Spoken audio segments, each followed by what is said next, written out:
Hello viewers, welcome to Newsweek South Asia, a show where we'll provide you fresh insights into South Asia's geopolitical, strategic and security situation. Let's take a look at the headlines first. Balochistan escalates fight for autonomy as Pakistan faces rising resistance. Radicalization deepens in POJK as PM advocates extremist ideologies.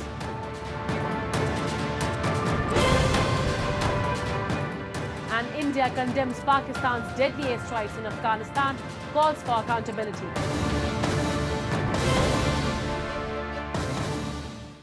Pakistan continues to face the wrath of its own systematic failures and oppressive policies in Balochistan.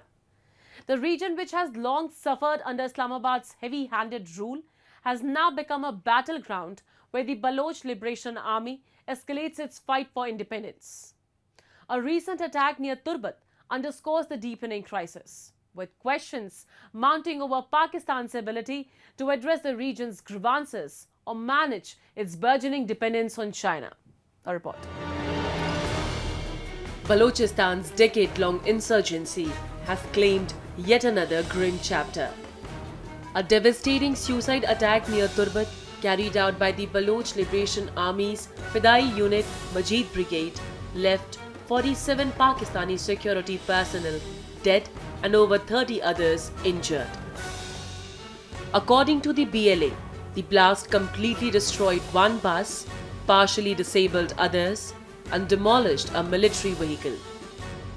The convoy, comprising 13 vehicles, including 5 buses and 7 military vehicles, was en route to the Frontier Corps headquarters in Turbat when the explosion struck at approximately 5:45 p.m. local time.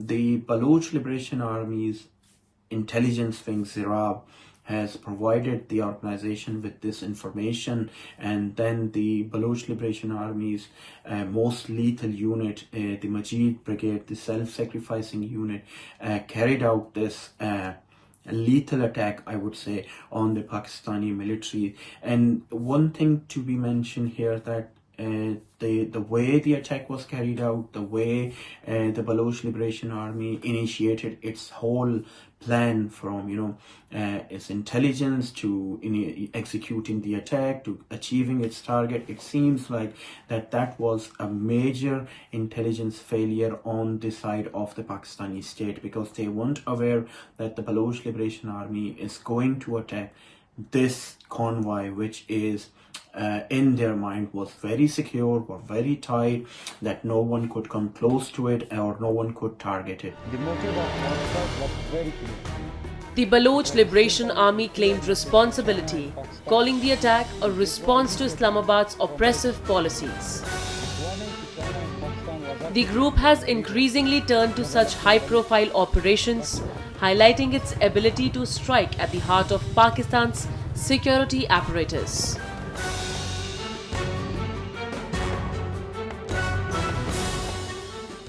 The recent attack by the Baloch Liberation Army, I believe it sends a very clear message to the Pakistani state that no matter how harsh your policies are against the Baloch people, no matter how much you're going to suppress the Baloch masses, no matter how many people you're going to put in your torture cells, and no matter how many people you're going to kill to justify your occupation and suppression, but the Baloch people will always fight back. They will always demand their just right to be free, because Balochistan is their motherland, and they will never allow anyone, be it Pakistan or its allies in shape of China or any other international power that is supporting Pakistan. Balochistan's insurgency is deeply rooted in historical grievances. Despite being rich in natural resources such as gas, coal and minerals, the province remains one of Pakistan's poorest. Over 70% of its population lives in poverty, with basic amenities like education and healthcare largely absent. The Baloch people have long accused Islamabad of exploiting their land while depriving them of its benefits. Enforced disappearances, abductions, and brutal crackdowns on dissent have only fueled resentment. Activists, students, and intellectuals are routinely targeted by Pakistan's security forces, deepening the mistrust between the region and the federal government. They have been silenced, they have been suppressed, they have been, forcefully, taken away from their land, they have been forced to migrate. So all those people, everyone in Balochistan, when they see that the defenders of the Baloch land are still there, they're still fighting for the freedom of Balochistan, and not only fighting, but they are growing a strength and they are becoming stronger on a daily basis, and this gives a very a bright hope to the people of Balochistan. And that is the reason that the Baloch Liberation Army is succeeding. The Baloch Liberation Army traces its roots back to the 1970s, when leftist guerrilla groups began demanding autonomy for Balochistan. Over the years, the insurgency has evolved into a more organized resistance targeting both Pakistani and Chinese interests. The group opposes Beijing's economic footprint in the region, particularly projects under the China-Pakistan Economic Corridor. They argue that these projects exploit Balochistan's resources while providing no tangible benefits to its people. The insurgency has gained significant momentum in recent years, with attacks becoming increasingly sophisticated and deadly.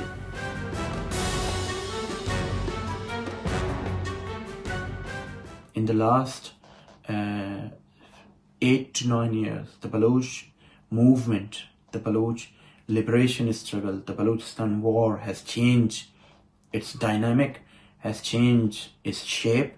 So in past, the Baloch armed organization would have attacked the Pakistani army, would have attacked a Pakistani military outpost or checkpost from far distance, and then they would just try to protect themselves with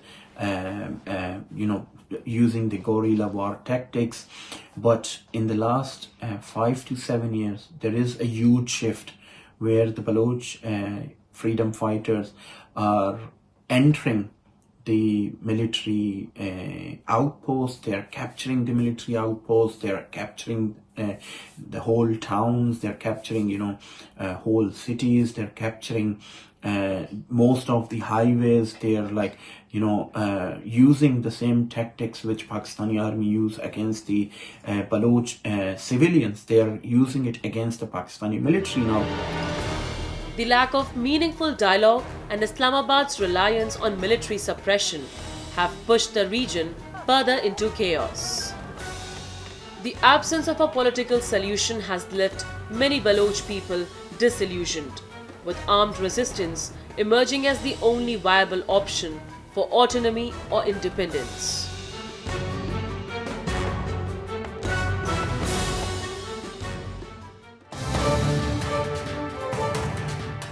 Pakistan's systematic failures and reliance on extremist ideologies are now manifesting dangerously in Pakistan-occupied Jammu and Kashmir. The region, already plagued by years of neglect and unrest, is witnessing a disturbing escalation as its leadership openly endorses radicalization. On January 5th, POJK Prime Minister Chaudhry Anwarul Haq called for the revival of jihadi culture, sparking outrage and fears of escalating violence. Critics see this as a desperate move to deflect from governance failures, raising serious concerns for regional and global stability.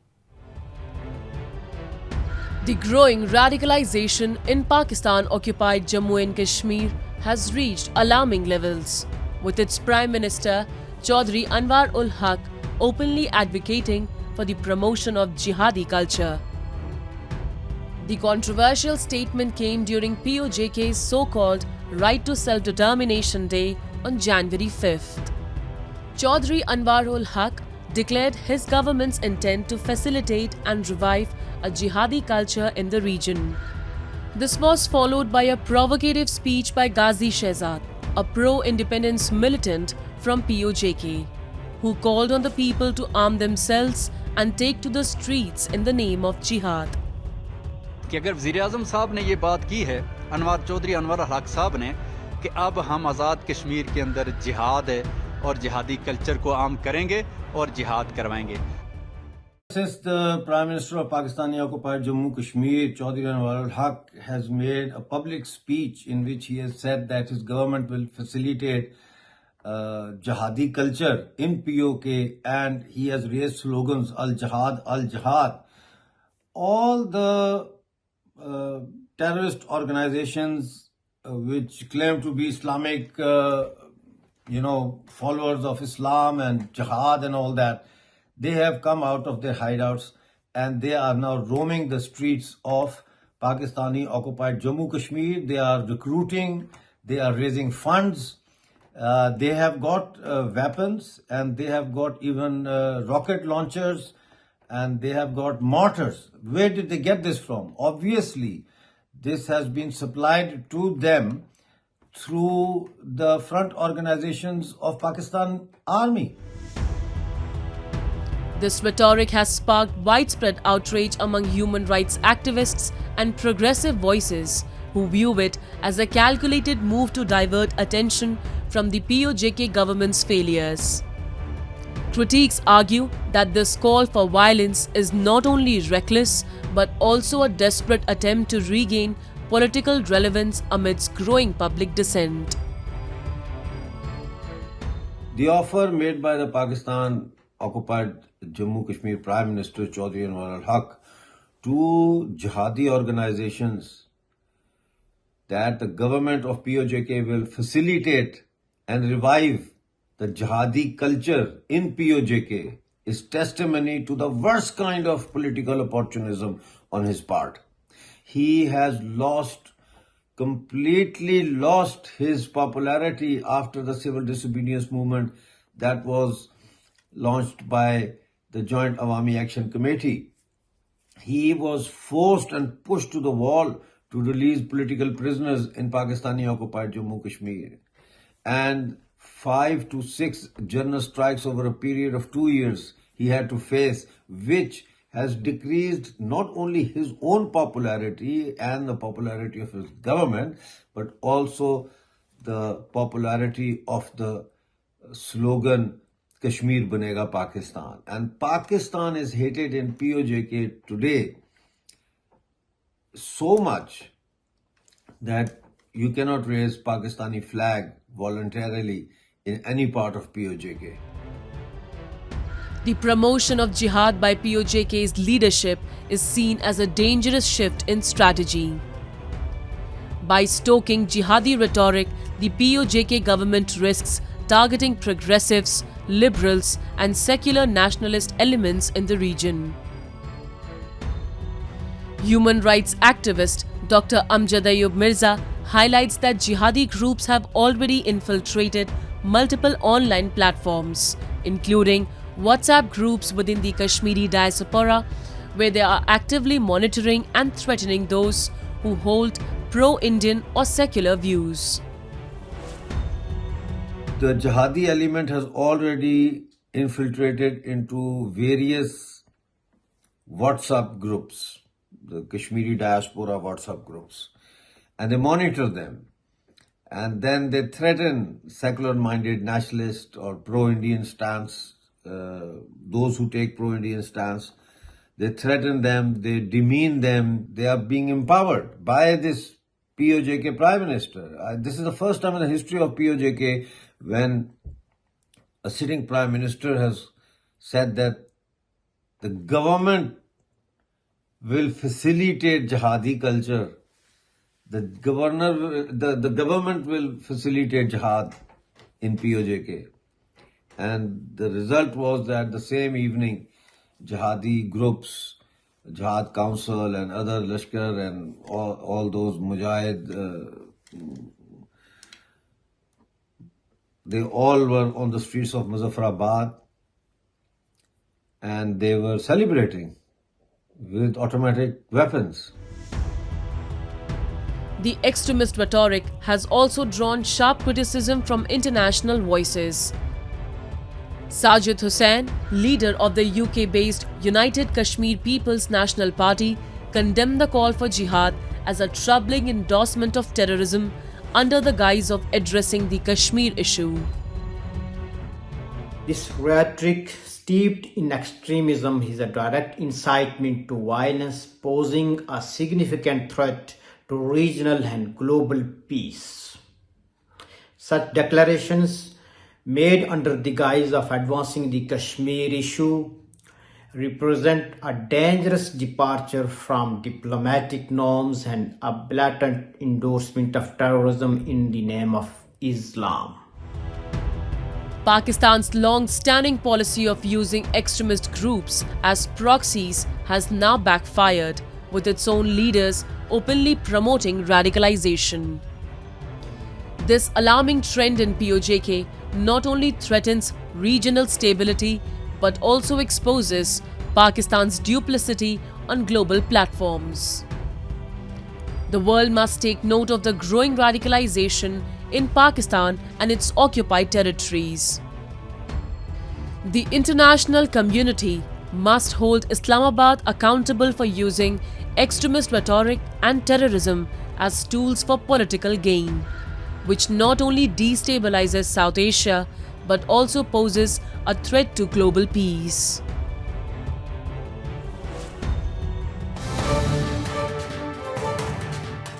Pakistan-occupied Gilgit-Baltistan is reeling under severe power outages, plunging residents into darkness during freezing winters.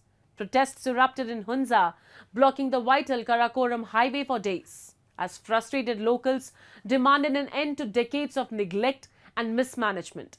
Despite government assurances, skepticism looms large, highlighting Pakistan's chronic failure to address POJB's basic needs, even as it touts the region's strategic importance to the China-Pakistan economic corridor. In Pakistan-occupied Gilgit-Baltistan, crippling power outages have become a daily reality, with residents enduring up to 23 hours of load shedding. The harsh winter months have exacerbated the situation, leaving thousands struggling to heat their homes, cook meals, and access basic amenities. The lack of reliable electricity is a long-standing issue in POJB, where outdated infrastructure and limited integration with Pakistan's national grid have left the region unable to meet growing energy demands. Chronic underdevelopment, compounded by insufficient financial investment from federal and regional authorities, has only worsened the crisis. Frustrated by years of neglect, residents of Hunza district recently staged a protest, blocking the Karakoram highway for 5 consecutive days. Demonstrators accused the Gilgit administration of deliberately depriving the region of its rightful share of electricity, plunging local communities into darkness and disrupting daily life. जो हुंजा में हिसाब शिकन load shedding है और जिसकी वजह से 24 घंटे में 30 से 40 मिनट बिजली हुंजा में आ रही है। रात को -15 से ज़्यादा सर्दी है। तुलबा को इंटरनेट मैसर नहीं, बिजली न होने की वजह से लाइटिंग का इशू है, हीटिंग का इशू है, कुकिंग का इशू है। The protest also brought the critical Karakoram highway, a vital trade route connecting Pakistan with China, to a standstill. Containers carrying goods were stranded on both sides of the road, causing severe economic repercussions. While the protests have now ended after the government promised to address the demands of the residents, locals remain skeptical. Many view these assurances as hollow and temporary, designed only to diffuse the immediate unrest without offering any long-term solutions. तकरीबन 80,000 से ज़ायद ज़िला हुंजा की आबादी इस वक्त बिजली के एक बल्ब के जलने के लिए तरस रही है। इंतहाई हसास, इंतहाई दिफाई एतबार से, स्ट्रेटजिक एतबार से इंतहाई अहमियत का हामिल ज़िला हुंजा, जहाँ पे सी पेक का गेट, चाइना के साथ पाकिस्तान की कनेक्टिविटी का रास्ता और इंतहाई हसास बॉर्डर के ये कम्युनिटी इस वक्त दिन में 1 घंटे 20 मिनट की बिजली के लिए तरस रहे हैं। अवाम गुज़श्ता 4 दिनों से सड़कों पे। The ongoing power crisis highlights Pakistan's inability to effectively manage its occupied territories. Despite Hunza's strategic importance as a gateway to the China-Pakistan economic corridor and its status as a major tourist destination, the region remains chronically underdeveloped. The crisis comes just weeks after Pakistan and China announced year-round operations of the Khunjarab Pass, a key CPEC route. However, the unrest raises serious doubts about Pakistan's capacity to uphold its commitments under the multi-billion-dollar project. While Beijing has poured over $25 billion into CPEC, the situation in Hunza underscores the stark reality: Pakistan's mismanagement and neglect of its occupied territories threaten to derail one of its most critical economic partnerships. The protests in Hunza may have ended, but the region's power crisis and systematic marginalization remains unresolved. As Pakistan continues to prioritize short-term appeasements over meaningful solutions, the people of POJB are left grappling with the bitter reality of neglect and deprivation. India has strongly condemned Pakistan's recent airstrikes in Afghanistan, which resulted in significant civilian casualties, including women and children. The airstrikes have further strained Pakistan's ties with the Afghan Taliban and drawn sharp criticism from the international community. Meanwhile, India has reiterated its commitment to humanitarian aid and development in Afghanistan during a high-level meeting in Dubai. Here's more to the story. Last month, Pakistan launched airstrikes in Afghanistan claiming to target hideouts of the Tehreek-e-Taliban Pakistan. Pakistani officials assert that senior TTP leaders were killed, but the Afghan Taliban has accused Islamabad of indiscriminately bombing civilian areas. Reports suggest dozens of innocent lives were lost, including women and children, sparking outrage across the region. India's Ministry of External Affairs condemned the airstrikes in a strong statement, labeling them a gross violation of human rights. MEA spokesperson Randhir Jaiswal expressed India's concern over the loss of precious lives, emphasizing that targeting civilians under the guise of counter-terrorism is unacceptable. Pakistan's actions are increasingly being seen as a deflection of its internal failures. Its inability to curb TTP's growing insurgency, despite decades of fostering extremist groups for strategic gains, has backfired. The situation has also soured relations with the Afghan Taliban, which accuses Islamabad of undermining Afghan sovereignty. Pakistan now says that it is fighting the terror groups. It has always been involved in creating terror groups in Afghanistan and against India for the last many years. And now it is crying foul. But therefore, it is understood clearly that Pakistan, which also faced this problem from TTP for quite some time, and it has itself led, in my view, the Talibanization of Pakistan as a matter of choices, because it was supporting all kinds of groups against India and even against the Afghan regime. So India definitely does not like the idea of killing civilians, women and children. Amidst the turmoil, India continues to strengthen its engagement with Afghanistan.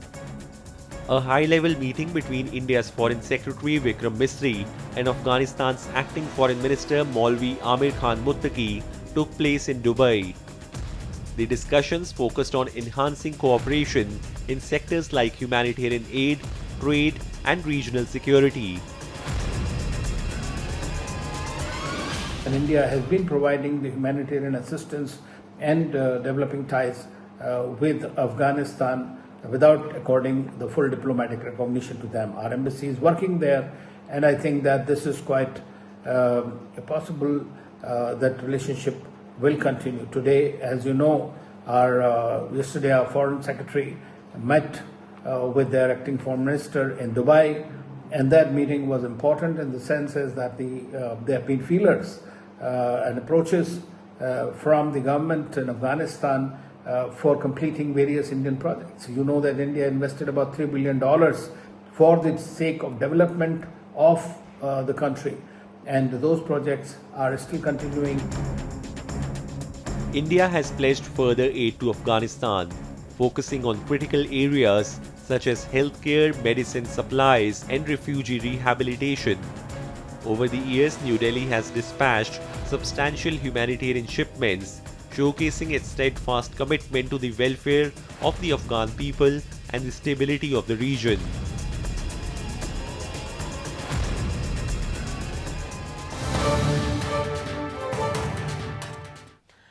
And with that, we come to the end of this edition of Newsweek South Asia. We'll be back next week with more news, views, and analysis from the subcontinent. Meanwhile, do keep writing to us at nwsa@anin.com. This is Shivangi Mishra signing off on behalf of the entire production team of Newsweek South Asia. Goodbye and take care.